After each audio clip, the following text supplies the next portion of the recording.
Bom, pessoal, bom dia. Então, estamos aqui no nosso curso de Estatística Básica e Ferramentas Computacionais, nesse que constitui o segundo encontro do curso, ainda dessa primeira parte, que trata sobre os conceitos fundamentais em estatística. Nesse nosso encontro de hoje, a gente ainda vai dar uma ênfase teórica nas ferramentas da estatística, para a partir do nosso encontro que vem, a gente ter uma abordagem mais prática em cima do software que a gente vai usar, pelo menos nesse bloco da disciplina, que é o MATLAB. Então, a gente, nesses dois encontros, né, o encontro passado e esse, a gente fecha a teoria básica, né, fundamental, lembrando o nome do curso, né, Estatística Básica. Então, dois encontros são suficientes para a gente fazer aquela grande retomada desses assuntos, para na aula que vem a gente já ver como fazer essas contas e explorar alguns dados, algumas coisas nesse sentido. Bom, começa então a nossa conversa de hoje pensando num grande problema que nós temos ao lidar com experimentos, né, das mais diversas naturezas que a gente vai trabalhar nas nossas dissertações e teses. É o problema da correlação, dependência e causalidade. Tá? Isso é algo, vamos chamar assim, que gera muito problema, né, na análise de dados, na interpretação de resultados, e a gente precisa lapidar um pouquinho esses conceitos para que a gente não faça interpretações falsas a respeito dos nossos resultados, ou pelo menos interpretações superficiais, às vezes até infantis, né, diante dos nossos dados. Mas para isso a gente precisa entender um pouquinho melhor o que representam esses conceitos: correlação, dependência e causalidade. O que a gente tem a dizer sobre esses tópicos? Vou voltar aqui. Então, dependência ou associação, vejam que eu botei ali em negrito como um termo técnico.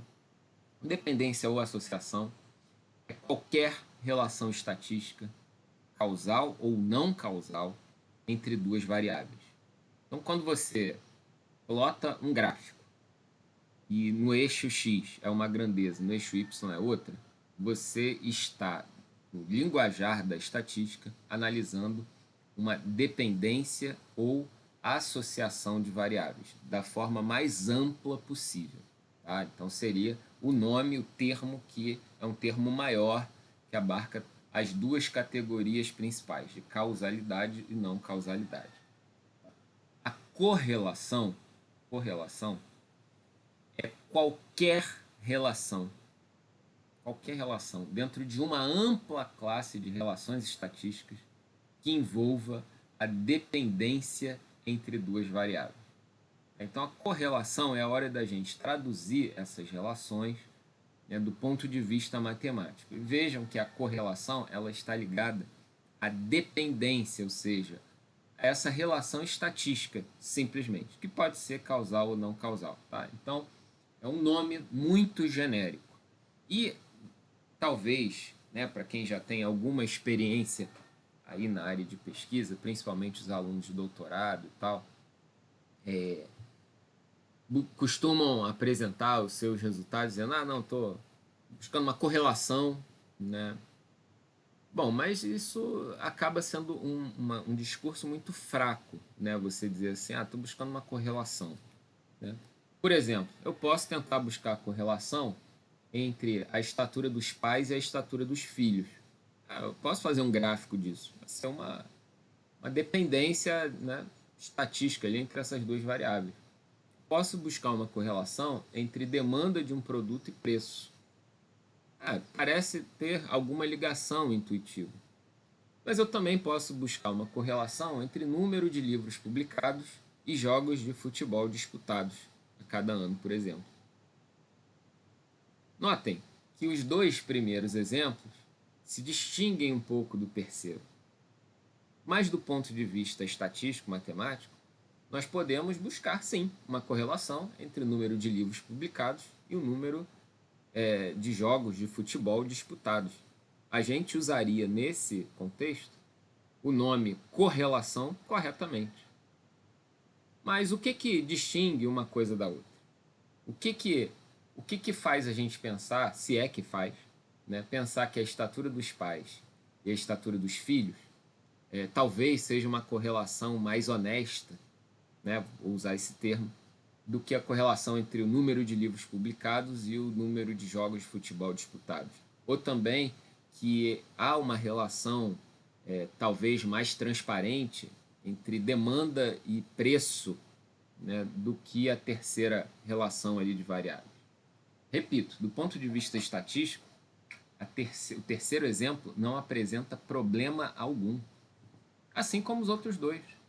Tá? E aí quando a gente fala, estou buscando correlações, corre o risco da sua correlação ser igual a essa aí do terceiro caso. Tá? E eu boto um exemplo assim meio ridículo, meio exagerado, mas justamente para ilustrar a fraqueza das correlações. Porque formalmente não há problema algum nesse último exemplo. Tá? É simplesmente dizer, olha como é que tem uma dependência que no âmbito da estatística essa palavra é horrível, né? Porque parece que uma coisa depende da outra, mas não é esse o sentido. Tá? A dependência é uma mera relação entre variáveis. Que eu ploto um gráfico e vejo, tem um desenho aqui. Tá? É uma relação sim.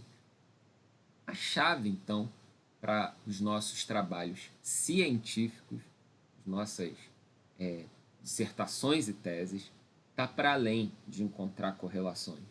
Tá? Correlação é uma coisa muito grosseira. O que a gente tem que ficar ligado é a seguinte ideia, que correlação não implica causalidade. Correlação não implica causalidade. Existe até uma expressão em latim que alerta com relação à associação direta de coisas, né?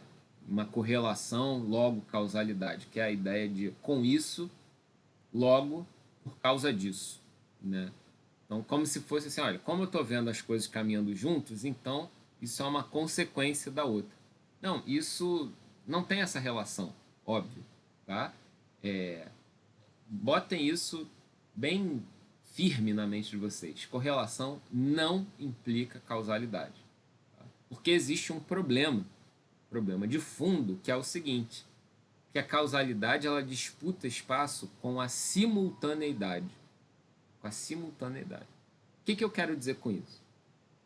Que dois fenômenos podem ter o mesmo, vamos dizer assim, o mesmo tipo de comportamento, né? Por exemplo, enquanto um cresce, o outro também cresce. Mas as causas para esse comportamento são anteriores a essa relação. Eles andam juntos porque dependem de uma causa, que eu ainda não sei, né? Mas que motiva esse comportamento dos dois fenômenos.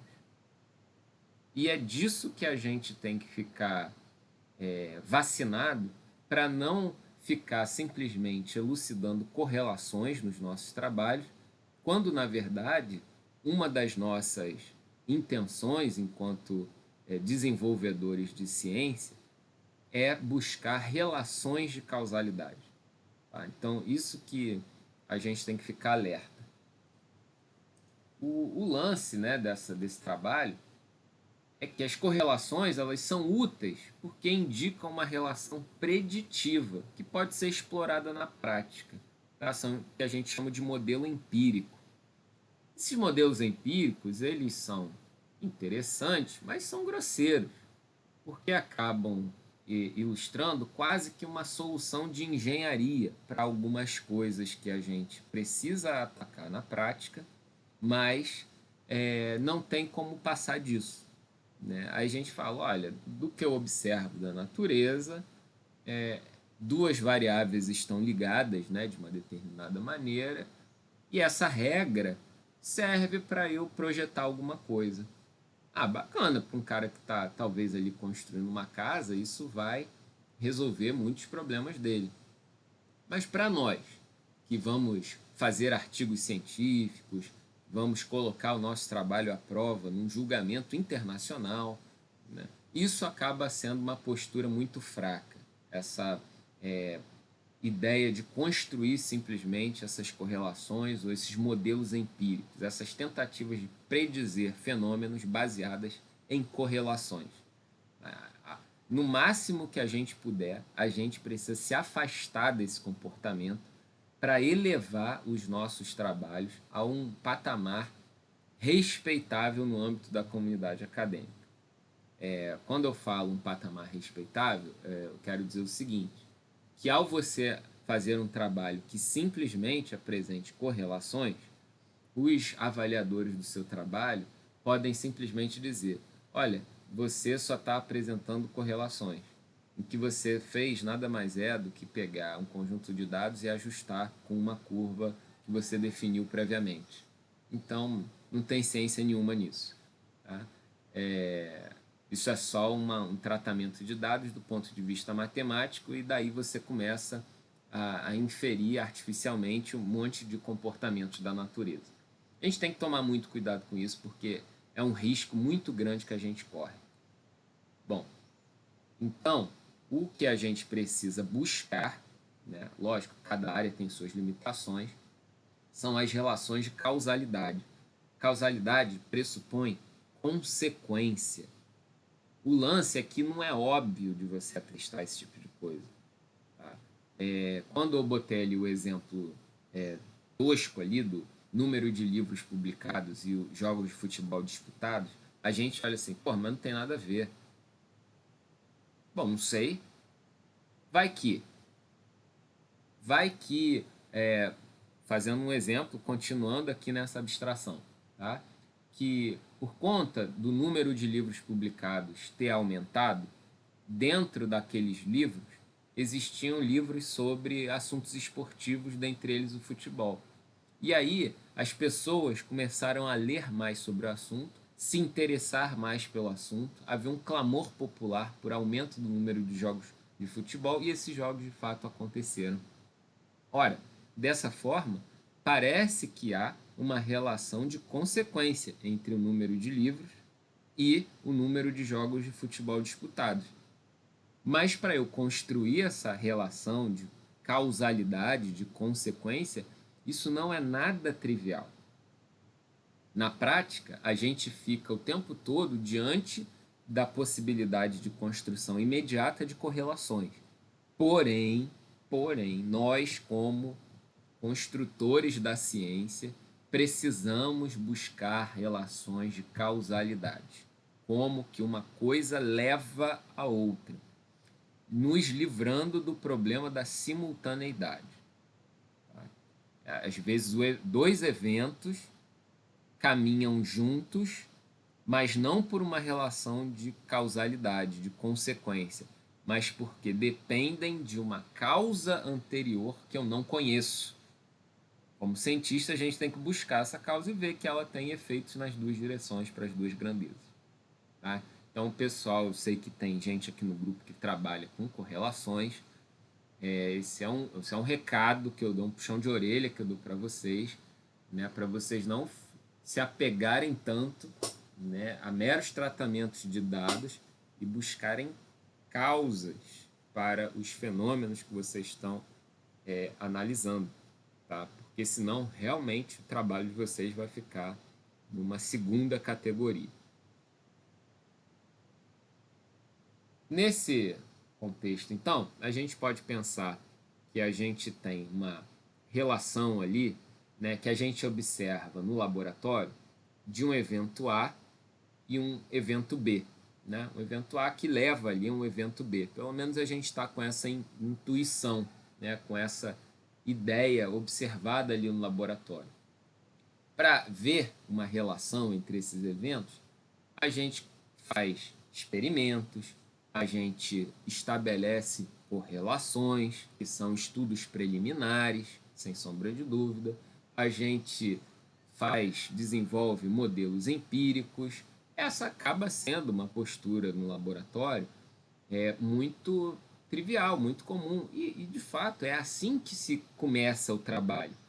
Uma coisa mais superficial. Olha, parece que A e B estão relacionados, né? Eu observo essas curvas aqui e tal, né? Tem algumas variáveis caminham juntas, parecem ter uma ligação entre as outras e tal. Mas isso é a primeira parte do trabalho. O que nós precisamos fazer é traduzir esse esforço inicial em relações de causa e efeito. Relações de causa e efeito. Tá? Esse é o grande desafio de todo mundo que está fazendo mestrado e doutorado. Você parar aqui, isso um cara com um curso técnico ou com graduação bem treinado é capaz de fazer. Agora, você que está fazendo o mestrado ou doutorado vai ganhar ao longo das disciplinas, ao longo das suas leituras, ao longo das conversas com o seu orientador, das palestras que você vai assistir, dos vídeos que você vai buscar loucamente no YouTube, mais substância conceitual para tentar buscar relações de causa e efeito. Esse que tem que ser o grande esforço de vocês. E imaginando que você, ali diante do seu trabalho, que você consiga, né, rascunhar possíveis relações de causa e efeito, o que você acaba fazendo ao final desse esforço é desenvolver uma teoria. Quando você estabelece uma relação de causa e efeito, você cria com isso uma teoria. Tá? Então, qual é a ideia de uma teoria? É explicar como as variáveis relativas ao evento A provocam os efeitos medidos nas variáveis relativas ao evento B. Muito mais do que dizer, enquanto A cresce, B diminui ou B cresce, né? Tanto faz. Nós estamos interessados nos comos. Comos do ponto de vista químico, do ponto de vista físico, do ponto de vista mecânico, como que os eventos, né, que ocorrem lá no experimento A, no evento A, provocam os efeitos, como que esses efeitos são provocados, né, sobre o outro evento, o evento B. Tá? E aí, bom, aquele caso que eu dei, que eu gosto de usar como um exemplo exagerado, né, quando eu estava ali falando, olha, o número de livros aumentados, dentre o número de livros aumentados vão ter livros de publicação esportiva, dentre eles de futebol, isso vai provocar nos leitores um potencial aumento do interesse nesse esporte, vai haver um aumento do clamor popular por mais jogos de futebol, e esses jogos vão acontecer por uma questão mercadológica. Eu estou nessa brincadeira, nesse grande enunciado, criando uma teoria sobre a causalidade, as relações de causa e efeito entre livros e futebol. É muito diferente do que dizer, olha, o número de livros cresce e o número de jogos de futebol aumenta. Porra, daí, né? Isso aí qualquer usuário de planilha seria capaz de fazer. A grande questão é mostrar o caminho. O que está no meio dessas duas variáveis? E quem é que vai dar a vocês esse conteúdo que está no meio das duas variáveis, ligando uma coisa a outra? É o que vocês sabem sobre os assuntos que vocês trabalham. São nas teorias que estão as capacidades imaginativas de todos nós. São nas teorias que a gente faz proposições. São essas teorias que, com o passar do tempo, vão ser testadas por diferentes pesquisadores para ver se a nossa teoria é uma teoria robusta ou uma teoria frágil. O nosso trabalho enquanto cientistas, um deles, é tentar derrubar as teorias que estão à nossa volta, para que a gente consiga criar as nossas. Só que muitas vezes a gente acaba simplesmente confirmando que as teorias que estão disponíveis, elas são muito boas, porque elas conseguem explicar muitas relações de causa e efeito dos fenômenos que a gente observa. E aí, quando você pega uma teoria, encontra um caso onde aquela teoria não vale, aí, meu amigo, você pode preparar champanhe, comprar os fogos que você está diante de um trabalho que potencialmente vai ter um grande impacto na comunidade científica, né? Em última análise, é isso que a gente quer. Tá? Então, coloquem isso na cabeça. O que a gente quer, em última instância, é buscar relações de causa e efeito. Talvez, para o pessoal que esteja um pouquinho mais treinado nesse raciocínio, pode pensar, bom, mas essa estrutura, uma relação de causa e efeito imediata, ela é muito mecânica, né? Parece que tem ali uma máquina, uma força que empurra um carrinho e aquele carrinho anda numa aceleração tal lá que foi medido, né? Segundo a lei de Newton, alguma coisa assim. Segundo a lei de Newton, né, explica ali uma relação entre a força, né, que é exercida sobre um corpo e a alteração da condição de movimento dele, né? Então tem uma explicação para aquilo, uma relação ali, a teoria do movimento newtoniano, né? Tá ali uma explicação, tem uma constante proporcionalidade, a massa, isso, aquilo, tal, blá blá blá, né? Então a gente tem que ter esse foco, tá? O pessoal da área de catálise, o pessoal da área de química quântica, o pessoal de redes, o pessoal de construção, de análise de mercado, ciclo de vida de materiais e tal, de todas as áreas, precisamos pensar nesses conceitos.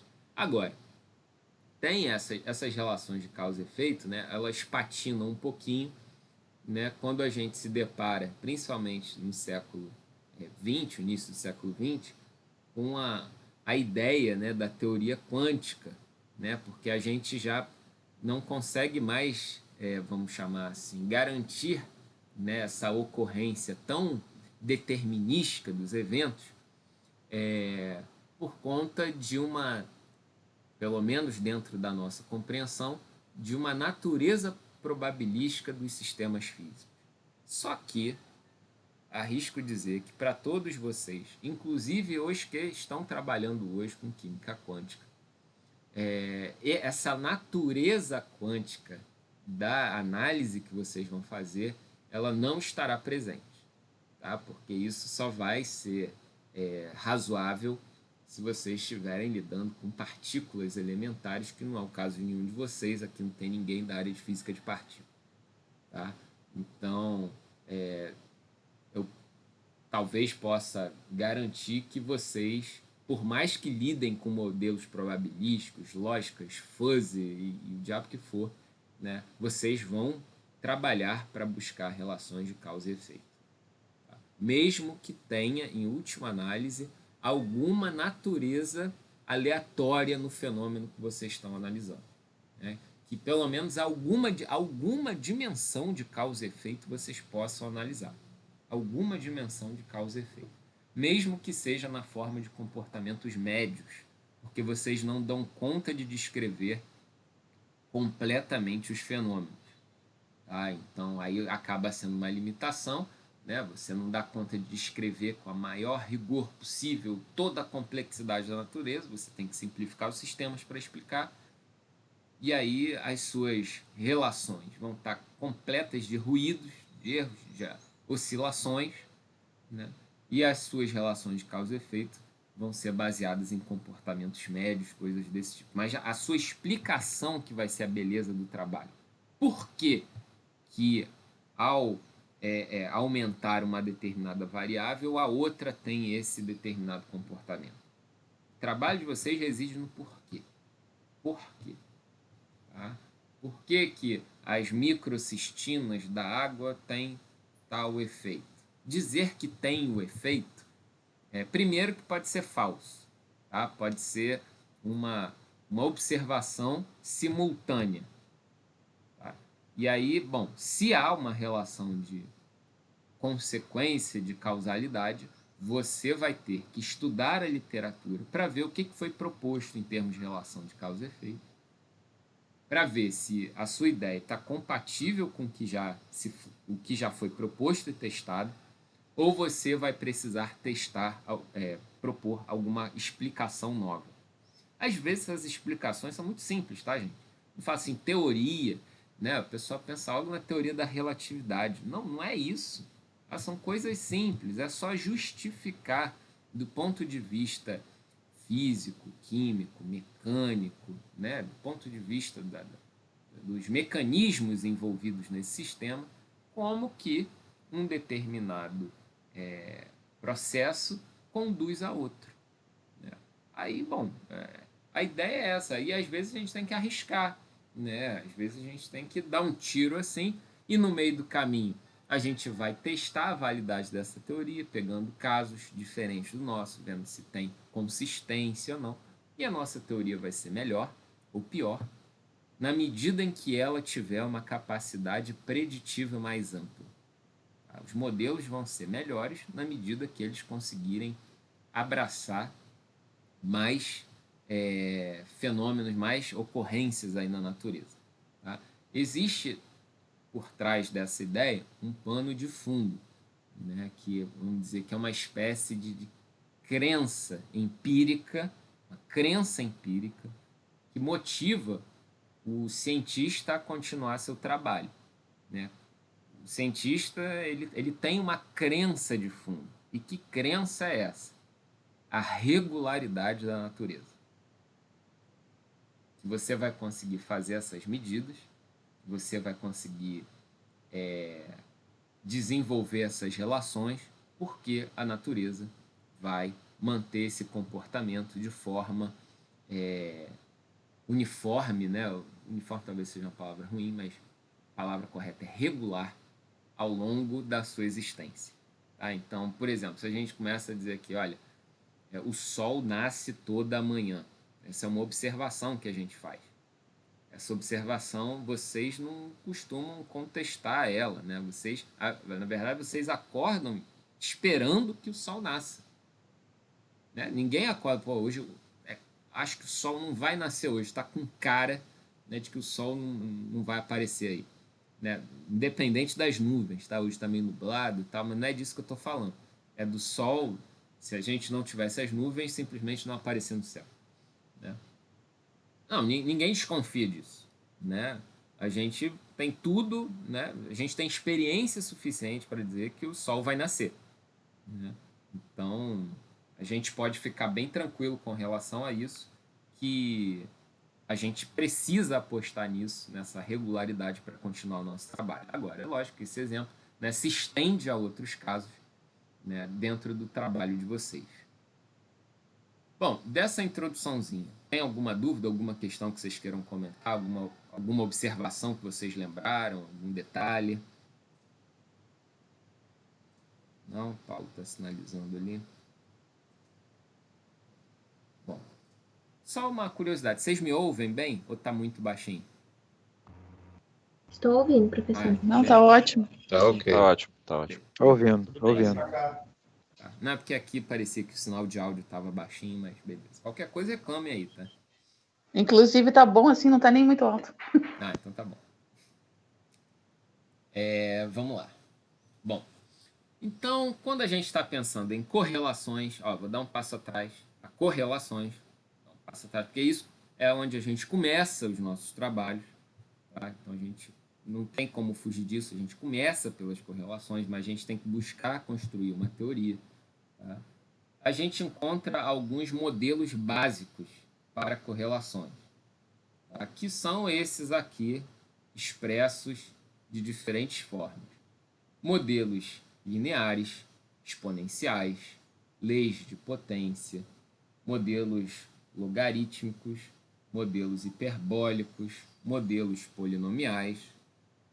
Na verdade, esses modelos são uma tradução matemática das regularidades observadas nos fenômenos que a gente investiga. Então, uma forma de você descrever, usando linguagem matemática, o comportamento dos dados que você mediu lá no laboratório. Pedro, você quer comentar alguma coisa? Não, foi sem querer, não. Ah, não, beleza, tá bom. Então, o que eu quero dizer com isso? Ao apresentar esses modelos que eu estou chamando de básicos. Que esses modelos, eles possuem uma estrutura matemática muito simples, e esses modelos já são capazes de descrever uma boa parte dos comportamentos dos dados que a gente mede. Então, quando a gente constrói ali um conjunto de dados experimentais, né, vai lá, faz as suas medidas, ou mesmo em experimentos computacionais, né, você faz suas simulações e junta as informações para diferentes sistemas e tudo mais, você inicialmente precisa buscar modelos ou comportamentos que se adequem a algum desses. E arrisco dizer que, olha, a natureza costuma nos ajudar nesse sentido. Tá? Parece que junto dessa regularidade da natureza vem também uma espécie de suavidade. A natureza parece não gostar muito de mudanças muito bruscas em seu comportamento. E essas curvas, em alguma medida, representam comportamentos suaves que a gente costuma encontrar. Essas formulações para esses modelos são algumas pequenas ferramentas que você pode colocar no seu cinto de utilidade para lidar com dados que você vai medir. E aí, do ponto de vista de uma correlação, tá? Você pode e deve usar esses modelos numa tentativa de trabalhar os seus dados, tá? No intuito, né, de tornar mais clara o comportamento dos sistemas. Tá? Lógico que os nossos dados, de forma objetiva, vão flutuar em torno dessas curvas. Os dados ali que a gente vai medir, eles estão flutuando. Essas curvas, seja a linha azul, seja a linha vermelha, tanto faz, né, que são só pequenas variantes, tá, desses modelos, as curvas vão representar um comportamento médio. Mas, insisto, não adianta só mostrar essas curvas.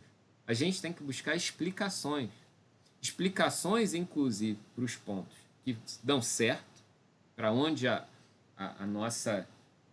os nossos dados experimentais se aproximam bastante da curva. Então, é preciso dizer o porquê. Que tipo de fenômeno está ligado a essa regularidade, por exemplo, linear, numa determinada faixa dos nossos dados. E por que alguns outros dados apresentam um comportamento tão distinto, né, dessa curva, né, que eles foram até usados para você compor um comportamento médio, mas só por uma observação direta, imediata, você vê tem uns dados, como a gente diz, fora da curva. Né, mas não precisa ser nem tão fora da curva. Às vezes eles estão até próximos, mas não estão em cima. Né? O que justifica essa saída dentro do do comportamento que a gente está analisando? Nessa história, a gente só não pode cometer também um outro erro que é comum. Achar que o modelo é a verdade sobre a natureza. Tá? O modelo é uma descrição limitada da regularidade que a gente consegue observar da natureza. Uma descrição limitada da regularidade que a gente consegue observar da natureza. Não a natureza. Tá? Não a natureza. Tá? Os modelos são uma forma fundamentada em linguagem matemática para que a gente descreva o comportamento dos sistemas, em geral, baseando num comportamento médio. Mas não são a regra que se impõe sobre a natureza. Né? Por conta de um determinado sistema não bater com a minha curva, se eu garanto que as medidas experimentais foram feitas direitinho, eu não vou dizer que aquele sistema que se comporta errado. Não, é o meu modelo que não dá conta. Né?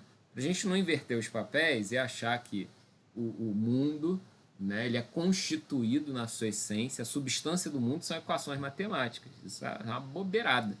Né? Na verdade, a gente tenta usar uma linguagem formal bem estabelecida, que é a matemática, para descrever o comportamento do sistema dentro das limitações do que a gente consegue observar. Tá? E aí, por isso, o nosso grande projeto, né, científico mundial, né, de tentar desenvolver teorias dentro da nossa compreensão para explicar o comportamento do sistema, como que acontecem essas relações de causa e efeito. Bom, mas alguém poderia dizer assim, mas Jacques, esse empreendimento ele é um empreendimento frustrado, que a gente nunca vai dar conta completamente da realidade. De fato, Mas aí é justamente o ponto em que a ciência vai colocar o seu chapéu de humildade e dizer, olha, essa é a minha forma de trabalhar, esse é o meu método, esse é o meu caminho, estou consciente das minhas limitações, mas se você é tão descrente na ciência assim, bom, é apostando nessa regularidade que a gente constrói prédios e aviões, desenvolve remédios, né, e dá conta da vida moderna em toda a sua intensidade. Então, os cientistas estão lá buscando a vacina para o coronavírus baseados nessa regularidade da natureza. Vocês não tenham sombra de dúvida disso. E esse empreendimento, na prática, né, de forma pragmática, parece que dá certo. Né? Agora, evidentemente, isso não abarca toda a realidade. Né? Então, assim, só para a gente ficar consciente da intenção dos nossos trabalhos e do que a gente pretende fazer. Né? Como é que a gente vai usar essa parafernália toda. Bom, outra estratégia, né, voltando aqui só um detalhe, esse modelo aqui linear, ele é sempre desejado, né? Quem não quer um modelo linear para chamar de seu, dentro dos dados aí que você está analisando? Isso aqui é um sonho, né? Você ter modelos lineares onde o aumento de uma variável provoca o aumento de... Olha o termo que estou usando, provoca. Já estou saindo do âmbito da correlação e pensando em causalidade. Né? O aumento da outra de uma forma tão perfeita como uma relação linear. E a gente dispõe de outros modelos aqui para dar conta desse fenômeno. De fato, essa relação linear, eu tenho que concordar com vocês, ela é muito convidativa. O grande lance, né, é que a gente pode explorar a potencialidade dela, que inclusive, do ponto de vista matemático, ela é muito simples. Muito simples. Todo mundo sabe lidar com a equação da reta, né? Sabe fazer uma série de operações com a equação da reta e tudo mais. Mesmo para esses modelos aqui que são esquisitos. Né? Ninguém ia curtir muito lidar com A ln de B vezes X. É só pensar, pô, ln, né? Que raio de função é essa? Traço antipático. Né? Seria muito mais legal lidar com uma reta. Né? Bom, então a gente ainda consegue fazer isso, né? Que é usando a ideia de linearizar modelos. Quando os nossos dados nos atrapalham para a gente usar uma reta, a gente pode fazer um pré-tratamento dos dados para que ainda assim eles apresentem um comportamento linear. O que eu quero dizer com isso? A ideia é você tentar lidar com modelos não lineares na forma de relações lineares. Vou ver uns exemplos aqui. Então, imagina aqui que eu tenho esse modelo, y igual a A vezes B elevado a x. Se eu uso uma ferramenta matemática que é o logaritmo e aplico, sem cometer nenhuma heresia, esse operador logaritmo sobre essa expressão, eu chego numa relação de log de y igual ao log de A mais log de B vezes x. Vejam, A e B são constantes do nosso modelo. Log de y vai variar. Log de A é uma constante, log de B é uma constante, vezes x. Se eu fizer aqui uma substituição bobinha, chamar isso aqui de y maiúsculo. Y igual a uma constante, A maiúsculo, mais B maiúsculo, outra constante, vezes x. Criei uma equação da reta a partir de um modelo do tipo A vezes B elevado a x. Eu linearizei o modelo para que eu conseguisse trabalhar com os dados de forma linear. O que isso quer dizer? Que se você estivesse lidando ali no Excel, fazendo suas continhas, as suas análises lá numa planilha eletrônica, ou mesmo no MATLAB, você poderia ter uma coluna dos seus valores de y e ao lado uma coluna do log de y, fazendo a conta, usando a função log lá do Excel, por exemplo. Os parâmetros A e B, Azinho e Bzinho, são coisas que a gente vai determinar nos trabalhos de ajuste, de determinação de correlações e tudo mais. O x aqui pode ser mantido da sua forma natural. Então você, na verdade, vai relacionar, por um lado, log de y com x.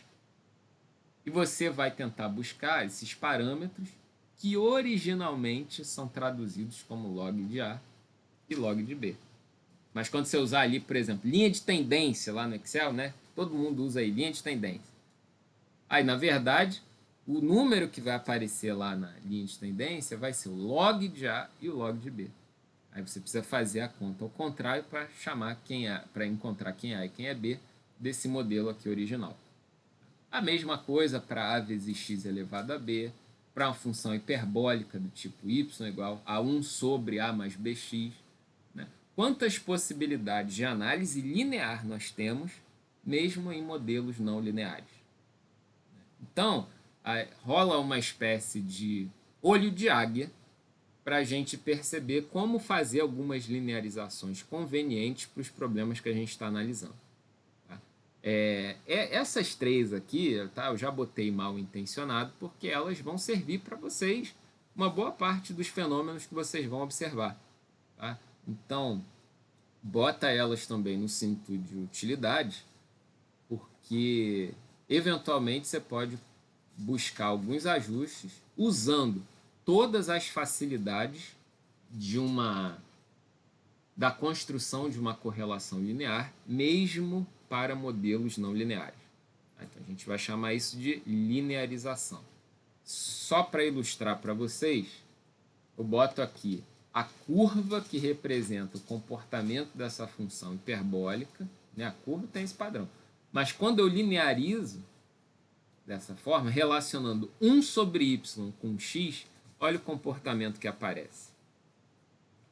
E, inclusive, tá? Esse tipo de exibição de resultados, às vezes, depende da área, depende do que você quer mostrar, né? Naturalmente. Às vezes é muito conveniente você trabalhar ou apresentar os seus dados nos artigos, na tese, na dissertação, dessas formas lineares. Porque todo mundo vai ter muita facilidade para entender a relação dos comportamentos. Né? Agora, é lógico que você tem que tomar cuidado para definir corretamente as suas variáveis, né? Para que não haja incompreensões sobre como que você está procedendo essa linearização. Tá? Então, fica a dica, né, para vocês manipularem os dados de vocês. Né? Então, isso já é uma manipulação de dados, tá? Para vocês buscarem essas relações lineares na medida do possível. Né? Pensem numa etapa, né, de linearização dos seus dados. Né? Então, cada um tem o seu conjunto de dados aí, né, e podem pensar nessas linearizações. Algo que também a gente pode incorporar nessa linearização, mas às vezes não são tão triviais de se fazer, porque a gente perde um pouquinho o parâmetro, mas ainda assim é possível, tá? Basta uma maior experiência nesses trabalhos. Eu vou até voltar naquelas imagens anteriores. São deslocamentos, tá? Imagina que você tem aqui essa função hiperbólica que vai ter dessa forma aqui, vai ter sempre esse comportamento, mas ela poderia estar um pouquinho mais para o lado, um pouquinho mais para cá, para cima, para baixo, né? E aí tem uns termos adicionais que eu coloco para provocar deslocamentos na função. Tá? E aí eu teria mais alguns parâmetros a serem determinados nesses trabalhos de busca de correlação. Aqui, notem que todas essas correlações, todas essas 6 que estão aqui, são correlações simplórias. O que eu quero dizer com essa estrutura simplória? Que todas elas têm apenas 2 parâmetros a serem determinados. Apenas 2 parâmetros. Né? A estrutura polinomial costuma ter mais, eu coloquei aqui dessa forma, mas na verdade é uma sequência, né, de termos, de vários graus do polinômio e tal. Aí sim, esse caso aqui até tem um pouquinho mais de termos, mas eu tenho uma certa restrição aos modelos meramente polinomiais, porque, em geral, do ponto de vista físico, Tá? Então, assim, uma regra geral por observação. Tá? Regra geral, os sistemas físicos não costumam ter suas respostas fundamentadas na teoria a partir de modelos polinomiais. Tem alguns casos que sim, tá? Mas a maior parte são coisas que obedecem a esses comportamentos aqui. Os modelos polinomiais de alto grau, né? Imagina, polinômio de terceiro grau, de quarto grau, de quinto grau.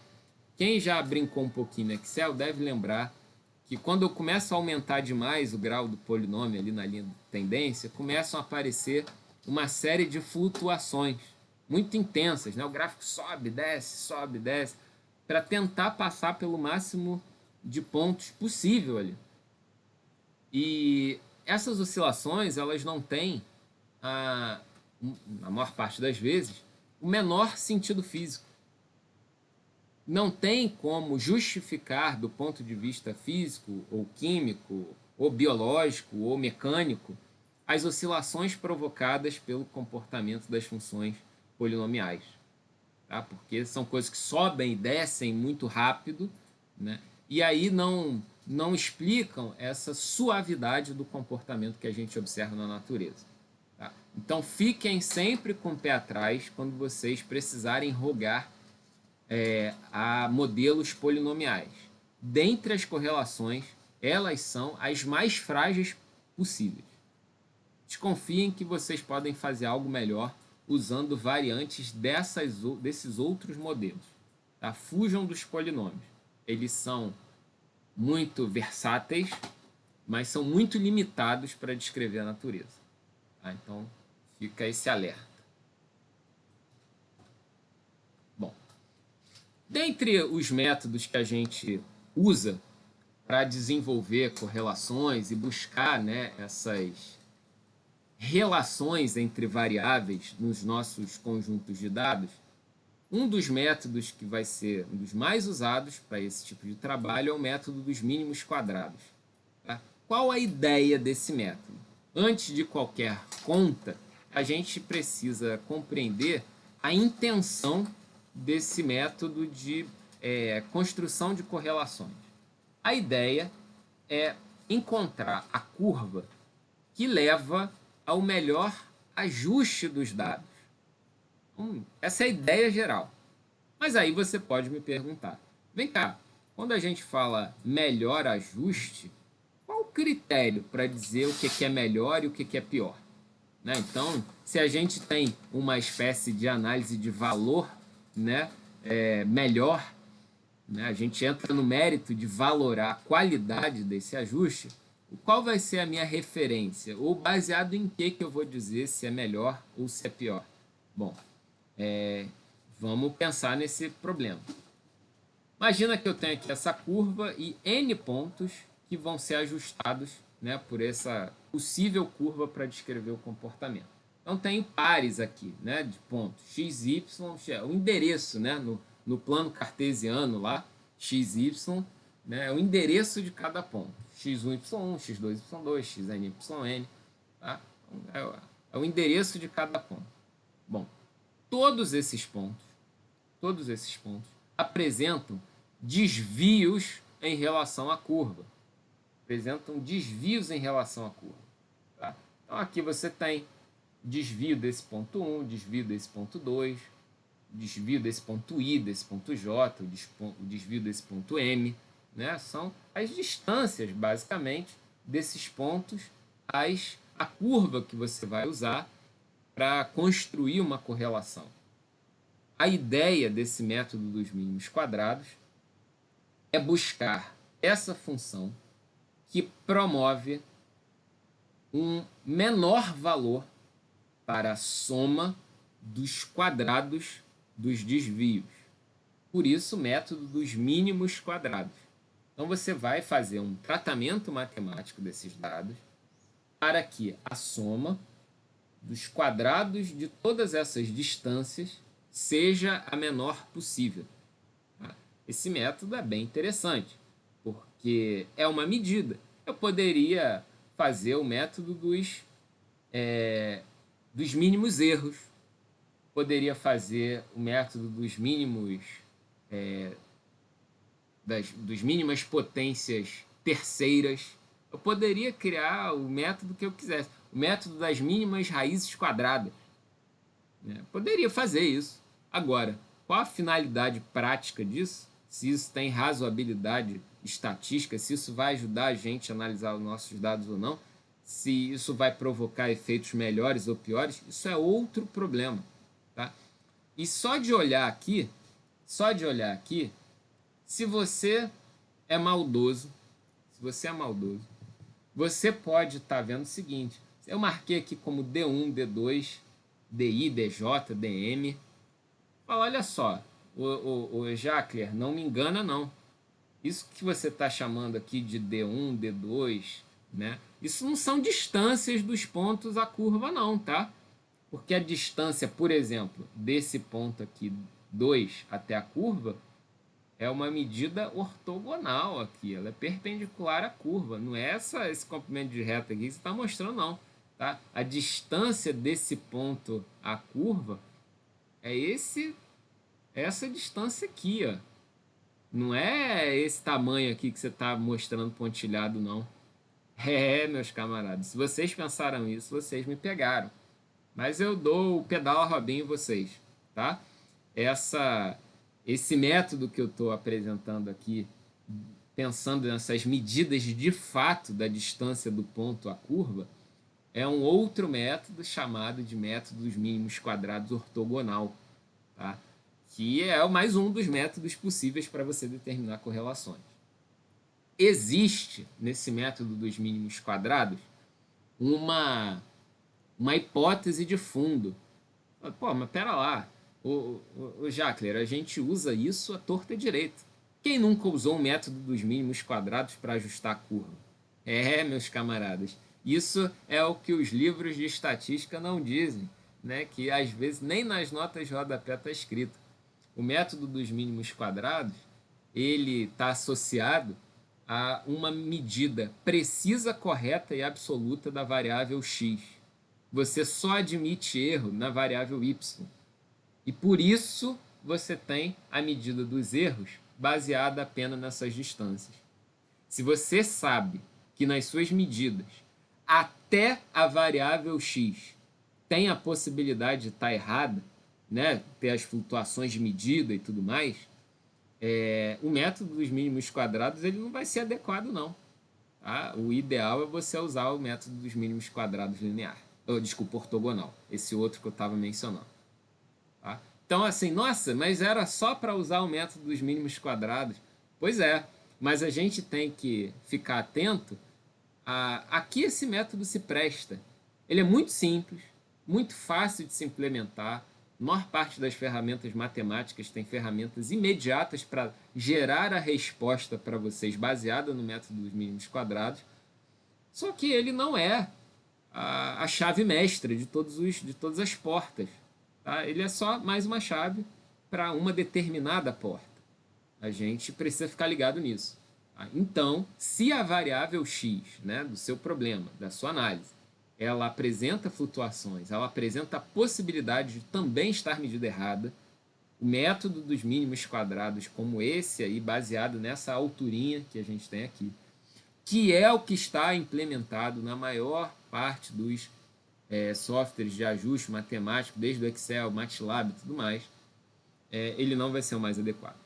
Tá? Então, o método correto, mais formal, usando essa ideia dos quadrados ali, das distâncias, seria o método dos mínimos quadrados ortogonal. Tá? Então, repito só para vocês ficarem com isso bem claro ali na cabeça. Beleza. Bom, no método dos mínimos quadrados, então, tem uma pequena classe que acaba tendo uma aplicação especial, que é o método dos mínimos quadrados linear. Desse método simples, a sua versão mais simples possível, método dos mínimos quadrados linear, onde o modelo que a gente vai estar trabalhando é um modelo linear, do tipo equação da reta, ou algum modelo linearizado. Tá? Então, tanto faz. Ou é a equação da reta, ou algum modelo linearizado, como aqueles que eu mostrei para vocês. A vantagem a vantagem desse método dos mínimos quadrados linear, tá? Uma vantagem fantástica é que os coeficientes A e B são determinados de forma imediata por essas expressões, que são feias, eu concordo, mas não são tão difíceis de serem compreendidas. Tá? A gente tem aqui somatórios, né, e produtos de somatórios das grandezas envolvidas. Tá? Somatório dos y vezes o somatório dos quadrados do x menos o somatório dos x vezes o somatório de xy, tal, n, o número de pontos, por aí vai, tá? Que determinam exata e diretamente os coeficientes A e B da reta, se for essa a que você vai usar, tá? Para qualquer conjunto de dados. Então, essas expressões determinam exatamente os valores para qualquer conjunto de dados se você estiver usando o método dos mínimos quadrados na sua versão linear. Tá? E aí, a gente vai dizer que a reta que a gente encontrar, ela vai ser a regressão de y para x obtida pelo método dos mínimos quadrados. Alguns vão usar o jargão, a regressão linear.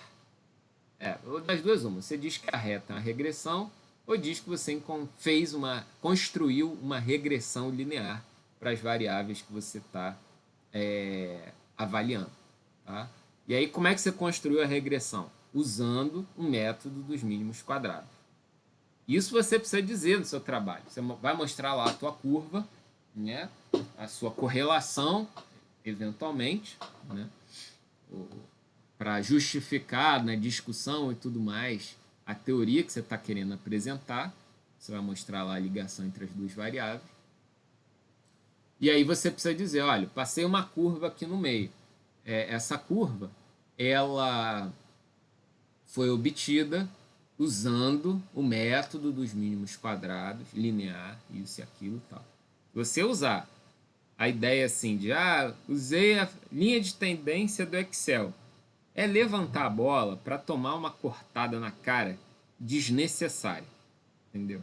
Porque você já tem rigor e formalismo de linguagem suficiente para dizer exatamente o que você está fazendo, né? E outra, ferramentas de planilhas eletrônicas, assim, usei a linha de tendência do Excel, né? Pelo amor de Deus, né? Se você usou Excel ou o aplicativo de planilhas do OpenOffice, ou se você fez do seu telefone aí, nas planilhas da Apple e tal, isso é o que menos importa. O que importa é o método, efetivamente, método matemático que você usou para gerar essa curva. Tá? Então, vamos usar a linguagem correta, né? Método dos mínimos quadrados, linear, se for o caso, né? Para você analisar ali os seus resultados.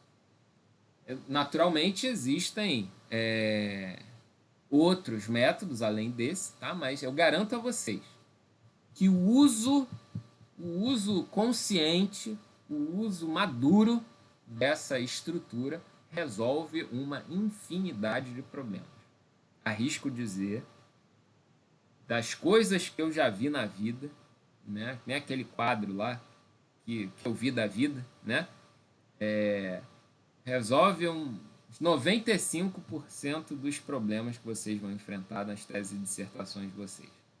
Tá? Então, felizmente, a gente tem essa facilidade da linguagem matemática, que é descrever esses comportamentos de forma linear ou por linearização. Essa possibilidade é fantástica.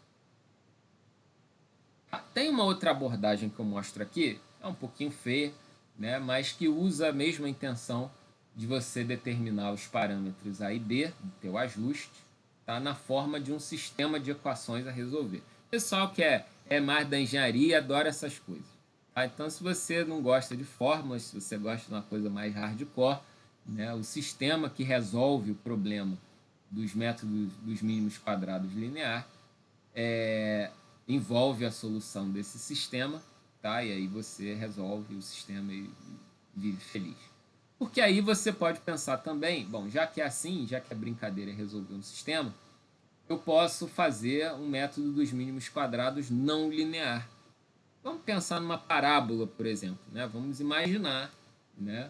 Por mais que eu tenha dito o contrário, né? Que os polinômios precisam ser evitados, mas vamos lá, vamos, né?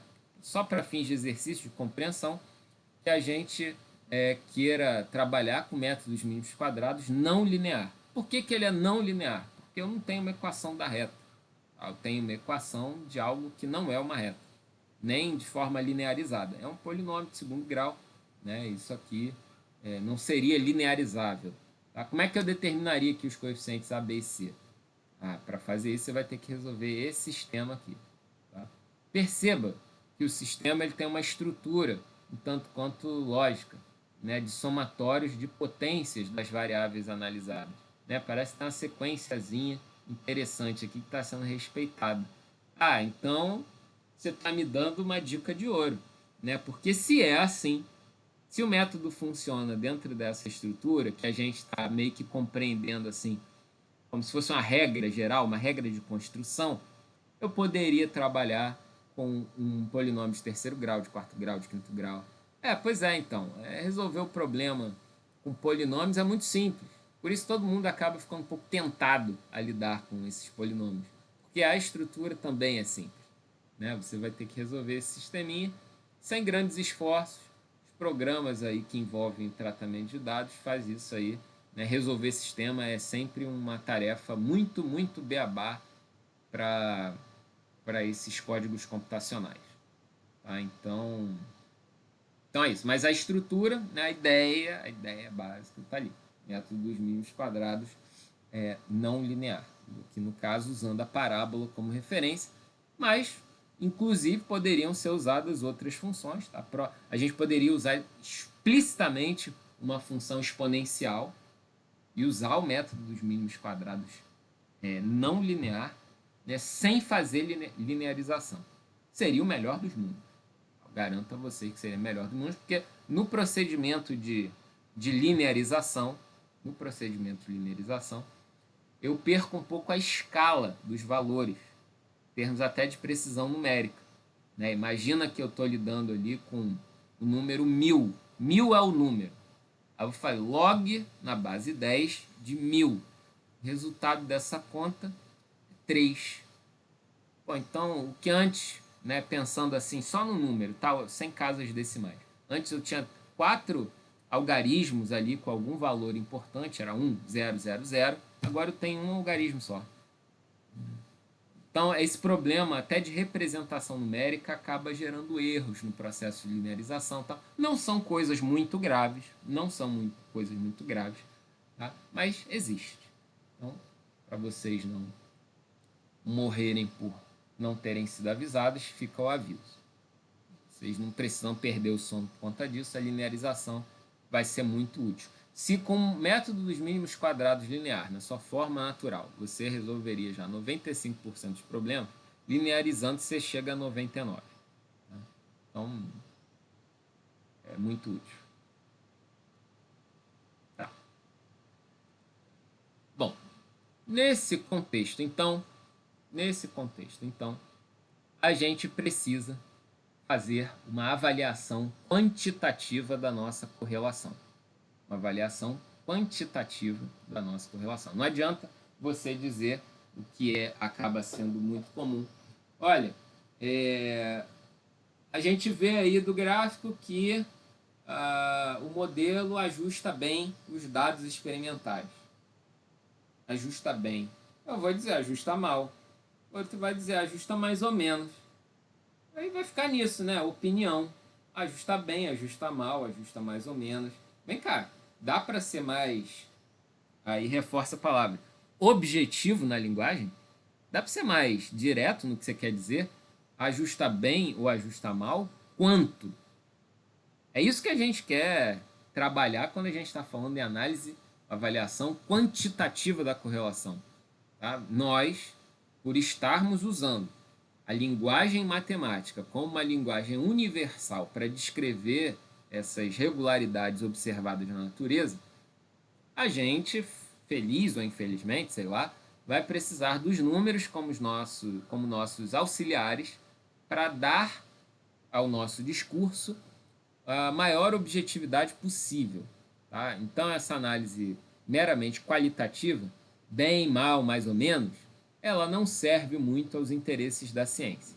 Tá? Eu tenho que ser capaz de medir alguma coisa, quantificar o que eu estou observando, né, para que a gente consiga tirar, né, nos livrar, pelo menos, né, dentro desse projeto científico em que a gente está imerso, né, da questão da opinião sobre a análise dos dados. Tá? Opinião. A gente liga a TV e é avalanchado por opiniões que reproduzem dados disponíveis no comportamento das sociedades, no comportamento da natureza e tudo mais, que de manhã fala que foi bom, de noite fala que foi ruim. Bom, vocês se decidam aí, meus amigos, né? A gente tem visto aí essa grande confusão causada pela pandemia de Covid-19, quantos discursos conflitantes aparecem, né, por conta deles serem motivados por opiniões ou análises estatísticas frustradas, análises falsas, mal embasadas, né, às vezes intencionais. Né? O pessoal tem até aquele discurso: com estatística você prova qualquer coisa.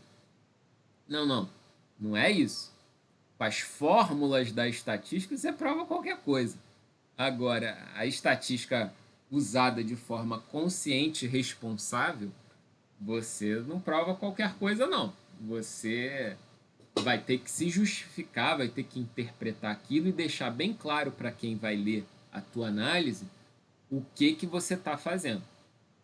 O que você quis medir, que métricas você usou para fazer a tua avaliação e que resultado você encontrou. Alguém pode dizer: olha, mas usando outra métrica, eu acho outro resultado. Beleza, então vamos conversar agora. Aí fica: porque o estudo deu disso, o estudo daquilo, o estudo é falso, o estudo é... gente, vamos combinar, né? Isso é uma desonestidade infinita. Porque a população que escuta esse tipo de discurso na TV, muitas vezes, na internet, hoje em dia também, né, não tem absolutamente o menor acesso, a menor condição de entender o que está por trás dessas análises que são feitas. E o cara vai ser levado a acreditar naquilo que está sendo apresentado com maior beleza. Né? O gráfico mais bonito vence. Né? Eu lembro, foi até motivo desses videozinhos que a gente recebe no WhatsApp, né? Quando estava no início da pandemia, aí mostrando aquelas curvas de crescimento dos infectados, do número de falecimentos, de óbitos por conta da doença, isso, aquilo e tal.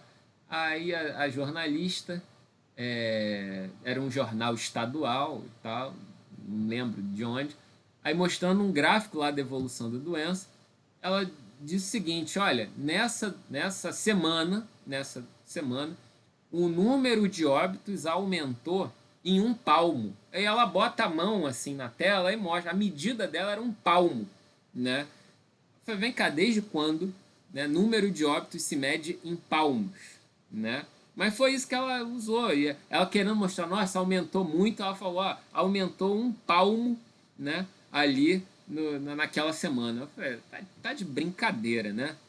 Tá sambando na nossa cabeça, achando que a gente é idiota, né? Então, gente, lê o que está escrito ali, traduz para o público, né? O cara tem que ter o compromisso de traduzir direito, explicar: isso aqui é assim, isso é assado e tal, né? E não ficar fazendo, né, esses discursos mal embasados. Bom, então, né, para a gente fazer essa avaliação quantitativa das nossas correlações, a gente encontra uma métrica chamada erro padrão, tá? Que eu estou chamando aí de S, e olha a expressão, né? O erro padrão vai ser a soma dos quadrados das diferenças dos valores em y. Que diferença? Entre o valor da medida e o valor estimado pela correlação, tá? Dividido pelo número de amostras, número de pontos, e raiz quadrada disso tudo. Tá? Essa medida vai ser chamada de erro padrão. Tá? Então, ela é uma medida da dispersão em relação à reta da regressão. No caso da regressão linear, tá? Então isso aqui é uma medida geral. No caso da regressão linear, esse nosso erro padrão, ele também tem uma expressão imediata em função dos A e Bs que a gente determina na nossa correlação. Tá? Então tem os pontos todos, os A's e B's que foram determinados, eu chego numa fórmula para esse erro padrão. Tá? Existe também a ideia de um erro padrão corrigido da estimativa para pequenas amostras. Para pequenas amostras. O que é pequena amostra? N menor do que 30. Tá? Você pensa aí, você tem 5 dados, fez uma curva. E aí ficou ali feliz da vida. Nossa, né, já tem aqui a correlação, vai apresentar o erro padrão da medida, isso e aquilo e tal. Aí você estava usando a fórmula com N, não, para pequenas amostras, né, você tem ainda que tirar 2 unidades ali, N-2, tá? Porque algumas grandezas já ficaram presas na estimativa, né, na determinação dos 2 parâmetros lá da tua correlação. Às vezes é até N menos coisa ainda, -3, -4, em função do número de parâmetros que você tem a determinar. Então, pequenas amostras é o nosso desafio, né? Sempre tem essas particularidades, né? Mas a gente precisa enfrentar paciência. Outra métrica para avaliar a qualidade da nossa correlação numa perspectiva quantitativa é o que a gente chama de coeficiente de determinação, mais conhecido como R2, que até o Excel calcula isso para a gente. Tá? Olha como é que ele é avaliado. Ele pega os dados originais e os dados estimados pela correlação e faz uma relação entre esses valores estimados e a média e os valores originais e a média. Tá? Todos somatórios dessas diferenças ao quadrado e faz uma razão entre esses valores. Esse número, o R2, ele está entre 0 e 1. Tá? E a gente vai ter uma correlação perfeita quando o R2 for a unidade, for valer 1. Tá? Notem a importância disso daqui. Né? Quando eu digo que os valores estimados e os valores reais, né, dão uma correlação perfeita, eu estou dizendo que as diferenças são todas iguais. Né? Como se eu tivesse 2 números iguais, em cima e embaixo. E aí, por isso, dá unidade. Né? Esse numerador aqui a gente vai chamar de variação explicada e esse aqui de variação total. São nomes, né, que às vezes aparecem nos livros de estatística para vocês não serem pegos de surpresa. Em paralelo a esse coeficiente de determinação, existe o seu filhote, que é o coeficiente de correlação, que é o R, tá? Que é mais ou menos a raiz quadrada do R2. É um coeficiente de correlação. Tá? Por conta da raiz quadrada e do sinal, esse coeficiente de correlação ele tem seu valor entre -1 e 1. Tá? Então, lembrem dos nomes. Coeficiente de determinação, R2, coeficiente de correlação, que é o R. Esse coeficiente de correlação, ele também é chamado, tá, para o caso linear, de coeficiente de correlação de Pearson. Engraçado, outro dia eu ouvi o pessoal comentando essas coisas de ajuste de pontos e tal. O cara mandou lá no texto dele: não, estou usando o coeficiente de Pearson para isso, para aquilo.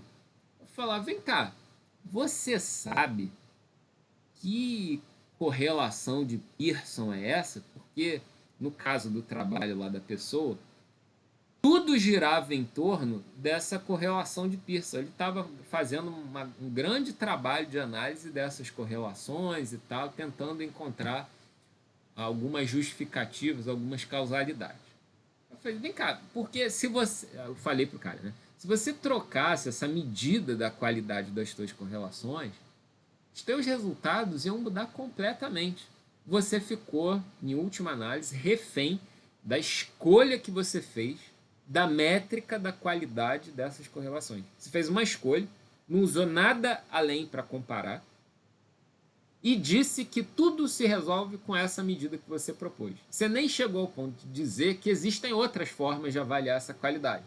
Você pegou aquilo com a verdade universal, usou e pronto. Pô, vem cá. Esse coeficiente Pearson aí, você consegue me explicar o que, que é? Ah, não,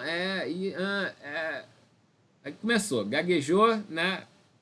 Caras, uma dessas tem que se virar nos 30, porque isso era tão fundamental para o trabalho dele que eu achei que ele saberia me rebater ali de imediato. Mas não, ele só usou o coeficiente de Pearson lá. Eu falei, cara, isso daí é aquele R que até o Excel te devolve. Entendeu? Tem outras formas de você avaliar a qualidade da tua dispersão. Às vezes você pode, por escolha, contanto que isso fique claro, tratar alguns pontos de forma diferenciada. Porque no seu fenômeno, na sua métrica, que você estiver lá avaliando, né, você pode dizer que determinados pontos são mais importantes do que outros. E aí você, por exemplo, daria um peso maior no cômputo dessas diferenças a uns pontos em detrimento de outros. Isso é possível. Aí, ao invés de você ter o coeficiente de correlação de Pearson, você vai ter o coeficiente de correlação de Soldani, que é a da Roberta, que ela vai criar para o trabalho dela. Entendeu? Então... Soldani. Ah! Soldani, não tem acento, pô. Aí não dá. Entendeu? Vocês podem, tá? Dentro do trabalho de vocês, desenvolver as métricas de qualidade, contanto que isso fique claro. Contanto que isso fique claro. Tá? Eu espero que um aluno de graduação use essas métricas canônicas que estão em qualquer livro de estatística, qualquer apostila de estatística. Mas vocês, com a reflexão um pouquinho mais avançada, mais depurada, vão poder propor métricas, propor medidas e dizer, olha, para o fenômeno que eu estou analisando, essa faixa aqui dos valores de x é mais importante. Portanto, vou dar um peso dobrado para esses pontos na hora de calcular as correlações. E olha, bacana, maneiro. Você já está dizendo que seu foco de análise está naqueles termos ali centrais e que o restante tem valor, mas é um valor acessório, é um valor complementar. Não é o foco principal da tua análise. Beleza, está justificado, entendeu? Aí você vai, não, vai ser um coeficiente de correlação ponderado. Vai ser uma correlação cuja construção foi baseada em ponderações dos pontos por algum motivo que você justifique. Tá? Então é importante justificar as coisas e propor coisas novas. Então aí alguns comportamentos encontrados para conjunto de dados muito possíveis de serem encontrados. Né? Então a gente tem aqui uma correlação muito similar, né? Quase que o espelho uma da outra, né? Mas uma positiva e outra negativa. Um valor alto, né? Valor quase da unidade ou de -1. Né? Então até ele bota aqui uma forte correlação linear positiva, uma forte correlação linear negativa. Aqui, para esse outro conjunto de pontos, a gente já tem o valor do R um pouco mais leve, né, vamos dizer assim, indicando que a gente tem uma correlação fraca, de fraca média, né, fraca média. E aqui uma correlação que não se apresenta na forma, né, confiável de uma dependência entre as variáveis. Né? Então, até o enunciado diz aqui, o título do gráfico. Sem correlação linear. O R deu 0,024. Então, pesquisas da área social podem avaliar esse tipo de coisa, pesquisa da área das ciências da natureza e tudo mais, né? Você quer ver um comportamento aí, o efeito de uma política pública sobre uma determinada evolução de uma doença, né? Vamos imaginar exemplos da vida real. O dia em que, né, um determinado governante falou assim: vem cá, a partir de agora o uso da máscara é obrigatório, conta aí do Covid.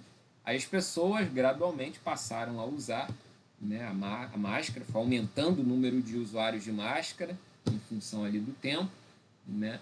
E aí quais efeitos isso produziu, né, sobre a redução de casos, redução do número de óbitos e tudo mais. Tem uma teoria aí no meio do caminho? Tem. Lógico que tem a teoria. Qual a relação de causa e efeito entre máscara e doença? A teoria é da propagação, que você tem uma barreira física, que o sujeito não vai respirar. Existe uma hipótese, né, que o vírus ele é assimilado pelo trato respiratório. Se a teoria fosse, olha, o vírus pega por absorção pela pele, máscara não serve para nada. Tem que usar roupa, burca. Seria a melhor EPI para esse tipo de doença. Se o problema fosse água contaminada, o tratamento seria outro, não seria máscara. Então tem uma teoria ali envolvendo o uso da máscara e, naturalmente, a relação de causa e efeito entre o aumento de uso do um e a redução lá dos números em outro, né? E a gente veria essas relações e tudo mais. Tá. Acho que o último tópico que dá tempo da gente conversar hoje é um capítulo da estatística que fala sobre inferência a partir de pequenas amostras. Isso é algo que é levianamente tratado em trabalhos científicos, inclusive na nossa formação. Tá? É tratar os pontos como se fossem todos iguais. Né? Parece que é só pegar as fórmulas da estatística e gerar número. Quando, na verdade, existe uma distinção grande, uma classe de análise. Tá? Fiquem ligados nisso.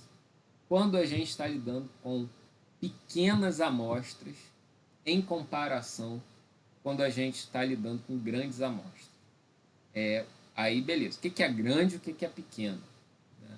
Quando a gente vê esses trabalhos da área social e de saúde, geralmente, tá, 99% dos casos, eles não têm esse tipo de problema.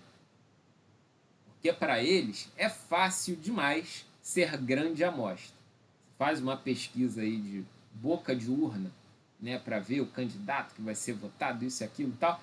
Aí, quantos eleitores foram consultados?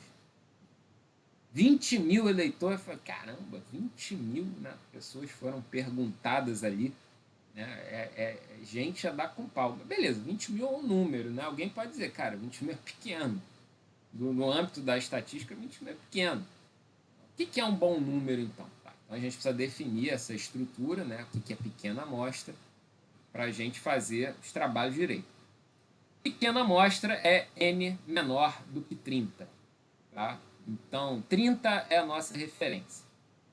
30 é um número bacana, fácil de gravar, 30, né? Não é